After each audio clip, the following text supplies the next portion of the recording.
Hi all! So this is part 2 sa Korean numbers or sutja, and we will talk about Sino or Sino Korean numbers. But before ko mag-start ang inyong assignment, di ara ag answer, please check your assignment. I-pause lang ang video ha para mag-check mo sa answer. Mao ni siya ang Sino Korean numbers, and para nako mas dali ra ni siya memorizon kaysa sa native Korean numbers. Importante gud siya both. Pero if maglisod mo og memorize nga dungan, I would suggest nga mag-focus mag-memorize ani una. For Sino Korean numbers, tagon na ako ni siya Sino, gamiton siya if maghisgot tag phone numbers. Then, height or weight, then floors, katong sa building, like first floor, second floor, mo ni siya ang gamiton. Then, if magtalk tag money, mo ni sad ni gamiton. Then, years ug months. So, kay years ug months man. Then, ang calendar, mo ni ang gamiton sa calendar. Then, for minutes and seconds, kanisad, pero ang katong hour, ag native Korean nang ang gamiton. Then, address numbers. Actually, naapay daghan kayo nga gamit ni, pero mo man ni ang most common para nako, mo nang ga-focus ako ani para di mo kayo malibog bitaw. So, let's practice reading the Sino Korean numbers. So, for 0, yong or kung. 1, il, 2, i, 3, 삼, 4, 4, 5, 5, 6, 6, 7, 7, 8, 8, with hangin, 8, 9, 9, 10, 10. 1 to 99, kanira imong importante nga memorizon. Unlike sa native Korean numbers nga lahi ang ilang 20, 30, 40, 50, 60, 70, 80, 90. Kani is same ra ni siya, ato lang isumpay-sumpay. So for 20, ingon ra ka i-ship. 220, inganaon ra ang pagsuwat. Pero, if mayon gani kag 11, sunod sa 10, mo plus 1 ra gihapon ka. Same bitaw sa native Korean nga mo plus 1 ra. So, kay 10 is ship, plus 1, para 11 mo nang ship, il. Nya, islang man animo kay gatapad man nag consonant o vowel mo na may mong shibil. Instead of ship, il. So, 12, shibi, shipsam, and so on. Then, for 20, i-ship. Then, if gusto kag 24, i-ship sa. Then, so on. 30 is some ship. Some ship. 40 is sa ship. 50, u ship. 60 is yuk ship. 70 is chil ship. 80, pal ship. 90, gu ship. Then, 100 is back. Same sa native Korean number. Then, ang Sino Korean number, kinanglan sa nato memorization ang 1,000, 10,000, 100,000, 1 million. Napanay 10 million, 100 million, 1 billion, 1 trillion. Pero ani ra tataman sa 1 million kay para dili kayo libog bitaw. So ang 1,000 is chon, then 10,000 is man, then 100,000 shimman. Again, dili ship man but shimman murag ma-m ang p. Then 1 million is pengman. Mura siya bangman. Murag slang siya, di siya Beckman. Gikan sa 0 until 10,000, okay na siya guys. Sumpay-sumpay ra dyan na siya. Pero abot na ganini mo sa 100,000 pataas, 1 million, 10 million, etc. Dira na tayo magkandali-lichi guys kay lahi ang ilahang way sa pagbasa sa ilang 0. If 6 ang 0 gani, tanto 6 ang 0, 1, 2, 3, 4, 5, 6. Di ba kita magbasa man ta kay natahay kama dire. Sa Korean nga numbers, instead nga 1, 2, 3 kama, ang pagbasa nila is 1, 2, 3, 4. Then basahon ra nila ning kani. Nganaon na nila pagbasa, then basahon po nila ni dire.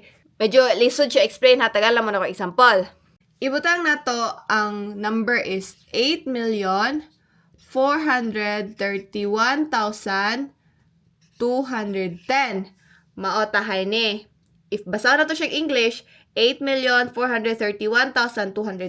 If gamiton gina na to ang logic sa 1 to 10,000 nga pagbasa, basaw na to siya as kay 8 million man. So, 8 million, may mo siyang par pengman.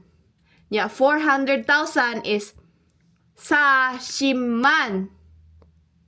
Yeah, may na po tag 30,000 is saman. So, katulot ta moingon sa man. Mayroon tag 800man, 40man, 30man. So, tulo ka man ato ang ma-mention ani if inganiyon na to siya pagbasa. If inganiyon to siya pagbasa, 0, 1, 2, 1, then comma, 3, 4, 8. If inganiyon na to siya pagbasa, guys, in Korean, instead nga nahimo siyang 8 million, nahimo siyang 843 una, then mura siya gibuwag 1,210. Mura siya naingana ang pagbasa. Then, ang ikalima nga number, kay mo man ni ang 30,000, mura ni siya ang butangan na tugman. So, kaning ika-5 gikan sa right, man na siya automatic. So, sum man na siya. So, ato ang pagbasaan is 843, di ba? So, 800, mo man ni ang 100 back. So, par back. Then, 40 sa ship. Kay 40 sa ship. Then, sum man. Then, 1,210 is chon, ibek, ship.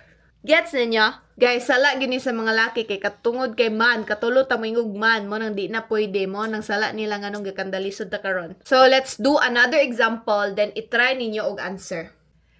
Itry og answer daw ni guys, unsaan ninyo pagbasa. Kani gamita nga way ha, kani akong gitudo ninyo para di mo malibog. I-pause ang video, then itry og answer. I-assume na nako nga nahuman na mo og answer ha. By the way ha, before ko makalimot o explain niyo, dili inganion pod og pagsuwat ang kuan ha, dili inganion gud nila pagbutag kama. If magbutag kama ang numbers sa Korean, ingani gud gihapon. Kanilang is inganion siya pagbasa. Murag mo nilang technique tahay. So anyway, so 1 8 9 6 kay upat ka buok, then kama, then 5 4 3. So, may mo siyang 345, then space, 6,981. Again, sa ikalima nga number, sugod sa right, 1, 2, 3, 4, 5, like left side sa kama, matiks na aniya ag man. So, kaning duha, wala na man. So, if your answer is 300, sambek, 40, sa ship, uman, then 6,981,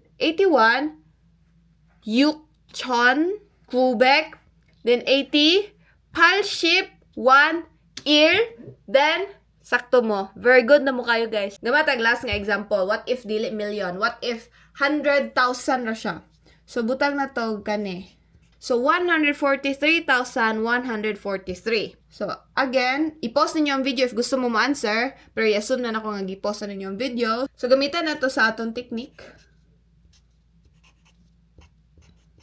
So, maingon nga 14 ni siya, then 3,143. Then, again and again, nadiri ang man. Nadiri ang lucky sa ikalima nga number ha. So, good sa right. So, 1, 2, 3, 4, 5. Sa 4. So, kay 14 man na, pila unsa man ang 14? 10 plus 4, ship sa. So, ship sa man. Ship sa man. Samchon, kay 3,000. Then, 100. Pek, 40. Sa ship, 3. Sam. So, we read this number as ship sa man. Samchon, bek, sa ship, sam. Guess na dayon ninyo, matics na mga bright baya mo. So, mag-proceed na ta sa mura og counting units. Counting units. Kaya okay bon si term, counting units sa Sino-Korean numbers.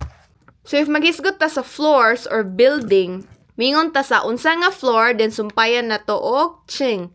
Ching meaning floor, so mingon kag first floor.